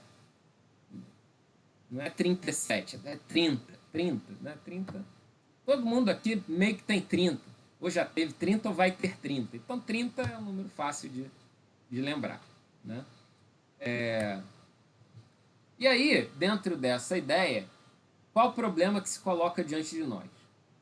Quando a gente, por exemplo, pega uma amostra, a gente está querendo analisar, né, um dos trabalhos da estatística é analisar métricas a respeito do universo, e a gente pega amostras para fazer isso, corre o risco de, quando a gente está avaliando ali o nosso sistema, se eu pego amostras diferentes daquele mesmo universo, eu encontre resultados diferentes. Imagina ali que eu tenho uma população de 1 milhão de pessoas, e eu acho que esse exemplo eu dei na aula passada. Eu vou fazer uma pesquisa com 15 pessoas, com um grupo de 15 pessoas. E aí, beleza, 15, né? 15. Eu vou escolher passar ali na rua, os primeiros 15 que passarem por mim, eu vou perguntar o que eu tiver lá a perguntar. Aí eu falei, gente, sei lá, não estou acreditando muito nesse resultado. Eu vou fazer o seguinte, eu vou pegar outras 15 e vou fazer isso algumas vezes. Ao fazer isso, você vai ver que os resultados da tua pesquisa vão ser muito inconclusivos, porque você está lidando com uma pequena amostra. Então, existe uma grande chance dessa amostra ser não tão representativa do teu universo. E a gente tem condições de avaliar o quanto que essa amostra de 15 pessoas, olha o enunciado, a gente tem condições de avaliar o quanto essa amostra de 15 pessoas é confiável para dizer algo a respeito da população inteira. Aí, beleza, tem lá no jornal da TV, parece lá margem de erro, né? Tem essas coisas lá, porque fez análise com a população de uma determinada amostra, uma população de determinado tamanho, com uma amostra de um tamanho menor e tal, e apresenta a margem de erro. É isso que a gente está pensando, né? De qual a confiança que a gente tem nas amostras para que elas digam algo sobre o universo. Esse que é o grande desafio. Bom, nesse contexto, então, nós temos intrínseco a esse processo uma incerteza do estimador. Uma incerteza do estimador. Tá? Nossos estimadores têm uma fragilidade por conta da gente lidar com amostras e essas amostras não falarem tudo sobre o universo, não serem capazes de falar tudo sobre o universo. Então, um estimador pontual, né? Se eu uso assim, por exemplo, a média, ele não fornece uma informação sobre a sua variabilidade. Não, imagina, eu pego ali a amostra das 15 pessoas e faço ali uma média. Beleza, média. Tá, mas quanto que essa média pode flutuar em função da coleta de outras amostras, em função do seu tamanho e tal? Então, se eu falo simplesmente média, parece que fechou nisso. Eu vou ter a média e pronto. Não, mas vem cá, quanto que pode flutuar dessa grandeza? Outra pergunta-chave. Vem cá, quanto que a média da amostra está relacionada com a média do universo? O quanto que a média da amostra está relacionada com a média do universo? Tá? O quanto que x barra está perto de μ, né? Que foi os símbolos que a gente padronizou para falar da amostra ou do universo. Bom, então, nesse contexto, a gente precisa estabelecer um intervalo de confiança, que vai nos dar uma faixa de valores que apresenta uma confiança específica de conter o verdadeiro valor do parâmetro do universo. Então, a gente vai escolher uma confiança que a gente quer analisar e vai estabelecer uma faixa para falar algo sobre essa variabilidade estatística. Tá? A gente vai ver uns exemplos para traduzir isso em termos de números, ficar mais claro. Então, o primeiro ponto que a gente precisa analisar, que a gente vai chamar de intervalo de confiança para a média da população. Então, só em trabalhar com média, a gente precisa pensar nesse intervalo de confiança. Para fazer essa análise, eu preciso fazer uma conta chamada estatística T. Então, defino a estatística T, Tzinho, né? Ali. Como é que ela é calculada? Média da amostra menos a média do universo sobre desvio padrão da amostra vezes raiz de n menos 1. Tá? Então, eu defino essa estatística chamada T, tá? Tzinho, que vai ser o guia do nosso processo de análise do intervalo de confiança para média. Beleza. Se eu tiver uma população, um universo normal, né, ou uma distribuição normal, gaussiana, daquelas que representam uma boa parte desses comportamentos que a gente encontra, a gente, inclusive, tem uma distribuição de valores associadas a essa expressão aqui, tá? Que tem lá os seus parâmetros para ser determinado. Mas, de qualquer forma, a gente tem aqui o y em função dessa nossa estatística t. Como se essa estatística t fosse nos livrar, tá, da variável x, ela pudesse substituir a variável x para a gente fazer uma análise mais precisa dessa variabilidade. Bom, são alguns formalismos. O que importa é que essa métrica t que a gente vai avaliar, ela tem um nome que geralmente aparece lá nas últimas páginas do seu livro de estatística, mas é a distribuição T de student. Tá? Essa distribuição T, que o T até saiu um pouquinho cortado, depois eu corrijo, tá? Ela vai substituir a variável x na ideia de você gerar essas distribuições que tem cara de normal, tá? Tem cara de uma gaussiana, mas são gaussianas deformadas.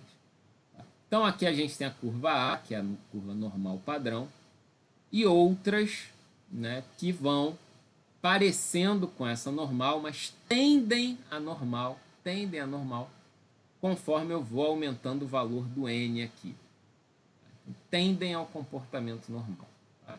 Então, conceito básico, para vocês não esquecerem. Para que serve a distribuição T de student? Que aparecem tabelas, coisas das mais diversas finalidades nos livros lá de estatística. A distribuição T de student, ela serve para você determinar intervalo de confiança da média da população a partir da amostra. Tá? Para isso que serve aquela tractana lá. Tá? Para você determinar o intervalo de confiança da média. Tá? Então, não fiquem assombrados com os nomes, com as métricas, com as tabelas. Importante a gente saber para que serve, né? E depois a gente aprende a usar, normal. Vai lá. Bom, então, olha só, olha o enunciado ali, ó. Botei assim de forma geral, espero não causar confusão. Qualquer coisa reclame aí. Para um intervalo de confiança de K%, pode ser 50%, 90%, 95%, número que você quiser, contanto que você escolha um número, tá? 100 menos K dividido por 2% são desprezados em cada extremidade da distribuição. Por quê? Porque a tua distribuição é simétrica. Ela tem esse jeitão aqui. E olha, ela é centrada no zero. Então, em função do número que eu escolher para aquela confiança, eu vou jogar um pedacinho aqui do lado de fora e outro pedacinho aqui do lado de fora. Por isso que eu divido por 2. Tá?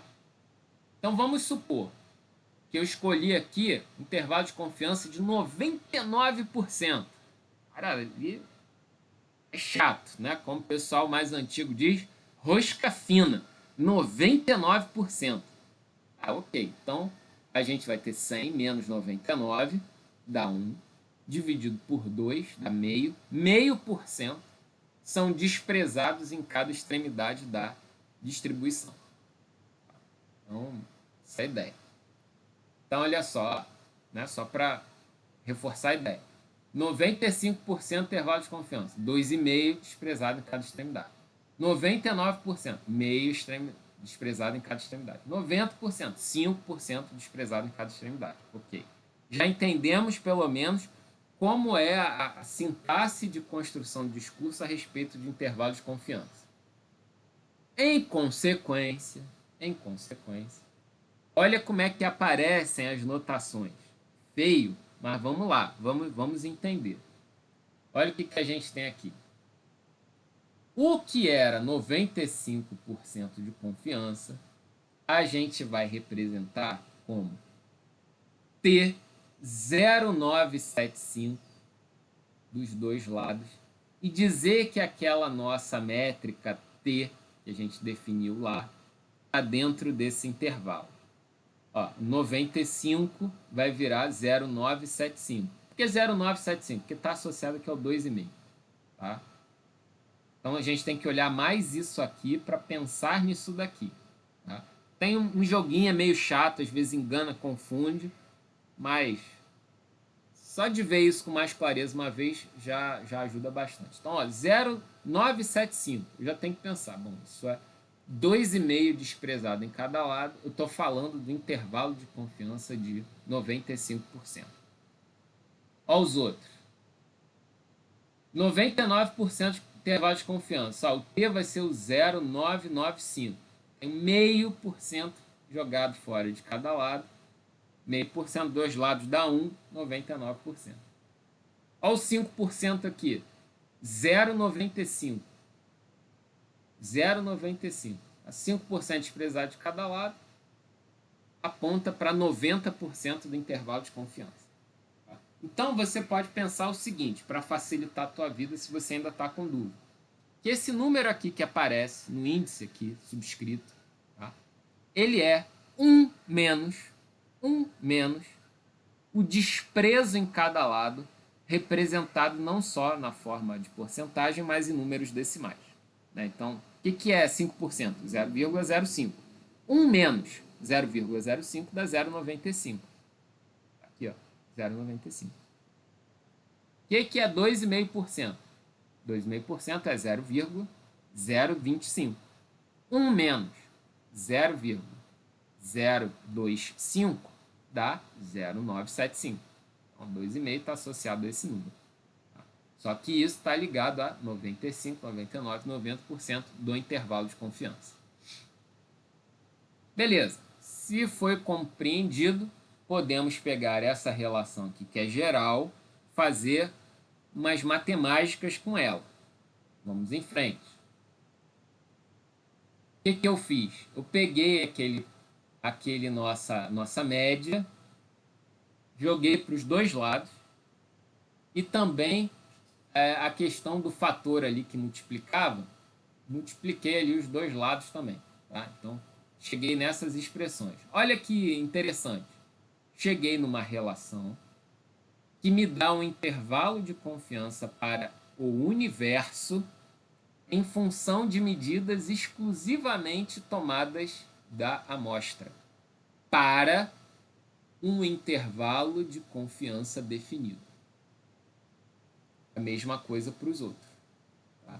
Então, reforçando, essa expressão significa que a média do universo é estimada com 95% de confiança ou probabilidade de 95%. Tá? E aí eu vou ter os valores, aqui, isso aqui vai me gerar um número, média da amostra menos T0975 e vezes S sobre raiz de N mais 1, né? Isso aqui também vem da amostra. Eu vou ter a faixa de confiança para uma confiança especificada para a média do universo. Obviamente que essa confiança depende do tamanho da amostra. Né? Vejam que o tamanho da amostra aparece aqui no denominador. Então, quanto maior o N, menor o efeito desse número aqui. Né? Então, a faixa vai se tornar mais estreita. Né?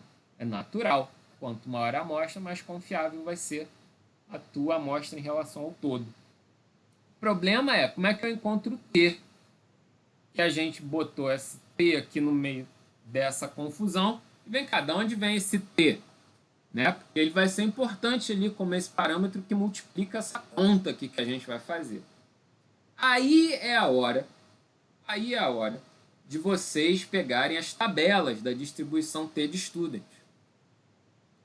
Então, como é que funciona lá as tabelas? Só de antemão a gente tem que pensar o seguinte, que essas tabelas só vão fazer sentido se ao aumentar a amostra, o T diminui. Porque o T multiplica. Então, se há algum efeito do tamanho da amostra, esse T tem que diminuir para a faixa se tornar mais estreita da confiança da média do universo em relação ao da amostra. Tá? Então, só faz sentido, né, se essa regra for observada. Vamos pegar aqui uma amostra. Dá um trabalho digitar esse troço para ficar bonitinho aqui, tá? Mas por vocês eu faço até isso, tá? Então tá aqui, em algum momento da vida eu fiz essa tabela, tá? Mas vá lá, tá aqui os números, tá? Distribuição, desculpa, para o T, né? Em função do número de amostras e da confiança. Tá? Então, aqui a gente tem, por exemplo, amostras que vão até 120, é infinito aqui e tal, que no limite tendem à distribuição normal. Então, por exemplo, se eu tiver ali o número de dados ali, de elementos da minha amostra, vamos supor aí um número, sei lá, 18, idade do buitrago, 18 ali. 18 amostras. Ah, beleza. O que a gente vai entrar aqui para consultar a nossa tabela, olha aqui em cima, ó, 18 menos 1. A gente vai ver o 17. Tá? A gente vai chamar esse n menos 1 aqui de graus de liberdade do sistema. Graus de liberdade, tá quase esquecendo aqui o nome. Graus de liberdade do sistema. Então, é o número menos 1. Tá?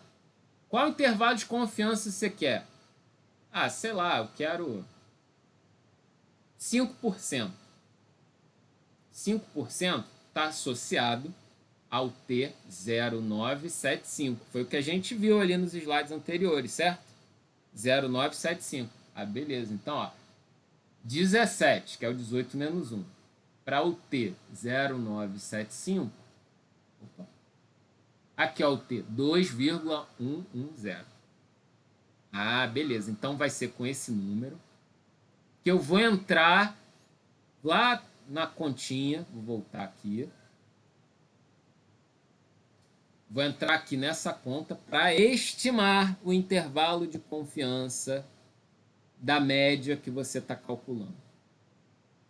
Ah, entendi. Então, isso vai me permitir, a partir de análises, Paulo está ali com o laboratório dele bem equipado, ele vai fazer quantas medidas ele quiser, contanto que no laudo que ele vai apresentar, ele apresente, ele informe o intervalo de confiança que indique, né, o número de amostras que foram usadas, né, e a referência de qualidade dessa média que ele está apresentando. Se ele fizer com 3 amostras, né, o Paulo, em determinado dia, acordou ali com a preguicinha matinal, normal, todo mundo é vítima disso. Cara, 3 amostras dá 2 como número de graus de liberdade. Se ele quiser apresentar um resultado com 95% de confiança, olha o tamanho do T que ele vai ter que usar. 4,3, ou seja, um intervalo de confiança para 95% vai ser o tamanho de um bonde, vai ser gigante. Por quê? Porque ele estava com preguicinha e não quis fazer mais medidas, né? Agora, se ele acordou bem motivado, ele vai fazer 120 medidas. Aí, ó, o intervalo dele vai ser estreitado porque o número vai cair para 1,980. Lembrando que o limite está aqui na distribuição gaussiana. Outra coisa que a gente vê é que, conforme a amostra aumenta, o número do T ele vai caindo, né? Fazendo sentido dentro daquela regra que a gente viu ontem. Show! Estamos indo aqui, quase fechando essa nossa parte. Agora, para encerrar nossa conversa de hoje, a gente vai ver o intervalo de confiança para o desvio padrão da população. da mesma forma como a gente tem condições de avaliar esse intervalo de confiança para a média, a gente vai ver agora intervalo de confiança para o desvio padrão. O desvio padrão também pode ser avaliado em termos da sua confiança, lógico. Por quê? Porque o desvio padrão de uma amostra precisa ser um estimador do desvio padrão do universo. Beleza. Como estimador, ele tem um grau, né, de confiabilidade que a gente vai tentar avaliar por essa métrica. Para essa tarefa, a gente vai definir a estatística que não é um X, por favor, não me decepcionem. Tá? Então, a letra grega bonita, que, tá? Que o pessoal lá de Niterói conhece bem, né? Que tem lá a estação, que o pessoal, infelizmente, passou a chamar de estação Charitas. Sinceramente, eu fico muito decepcionado com as pessoas quando eu ouço esse tipo de coisa. Charitas. É sério que vocês desprezam assim, a boa vontade dos padrezinhos da época em dar o nome de Caritas para a estação? Termo cristão bonito aí, de graça, né? Que se escreve com essa letra, que, né? Que traduz C-H-I, né? Que, letra que, Caritas, o nome lá. Tinha até Bingo Charitas. Tinha, né, o pessoal mais velho lembra disso, passava na TV, né? Caritas, pelo amor de Deus, não me envergonhe, tá? E aí, bom, a gente define essa estatística que, tá? Dessa forma, N vezes quadrado do desvio padrão da amostra sobre quadrado do desvio padrão do universo. Aí vai ser essa conta para fazer, né? Aqui o desvio padrão da... Desculpa, não é nem desvio padrão, aqui é a variância, né? Variância. Né? Tanto faz, o quadrado do desvio padrão ou a variância, né? Para gerar confusão, né? Razão entre as variâncias ou a razão entre os quadrados do desvio padrão. Pronto, resolvido.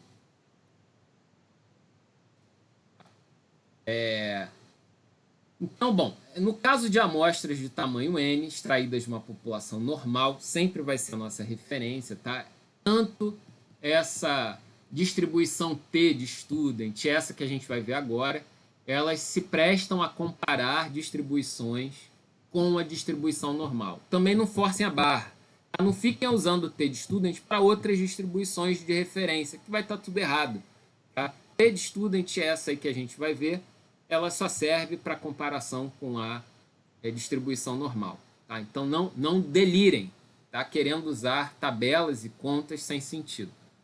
E aí, para isso, a gente vai ter a distribuição Q quadrado, né? Que você já deve lembrar e ter horror, mas ela está aí firme, né? Para essa finalidade de ver a confiabilidade do desvio padrão da amostra em relação ao universo. O gráfico dela é assim, tá bonitinho.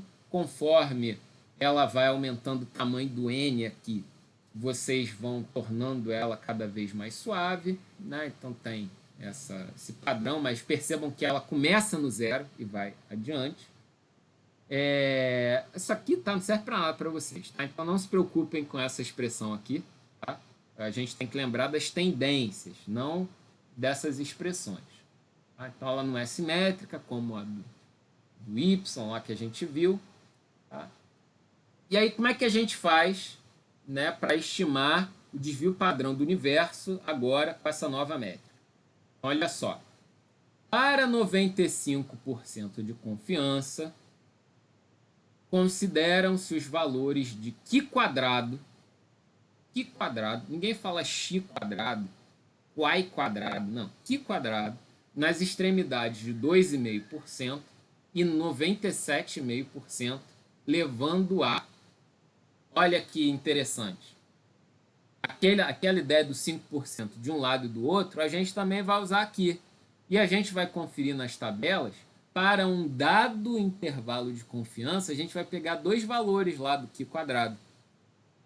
0,025 nesse caso e 0,975 do outro. E a gente vai dizer, olha, essa métrica, o Q, está aqui dentro. Tá?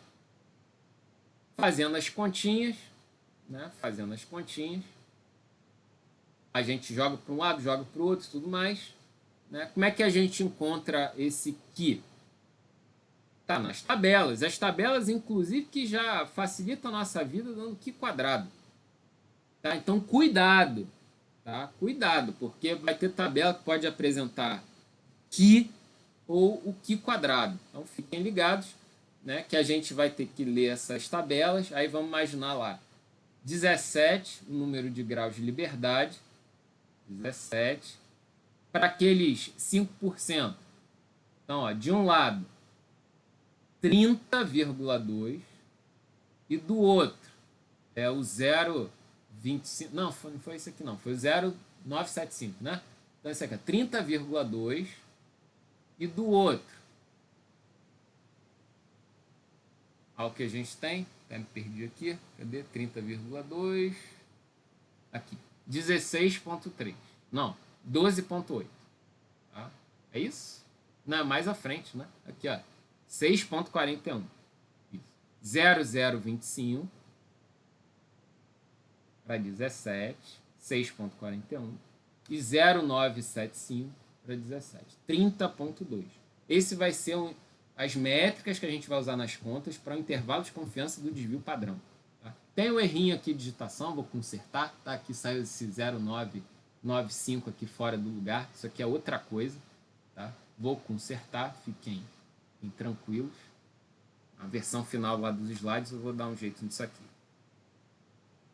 Tá? Então, beleza.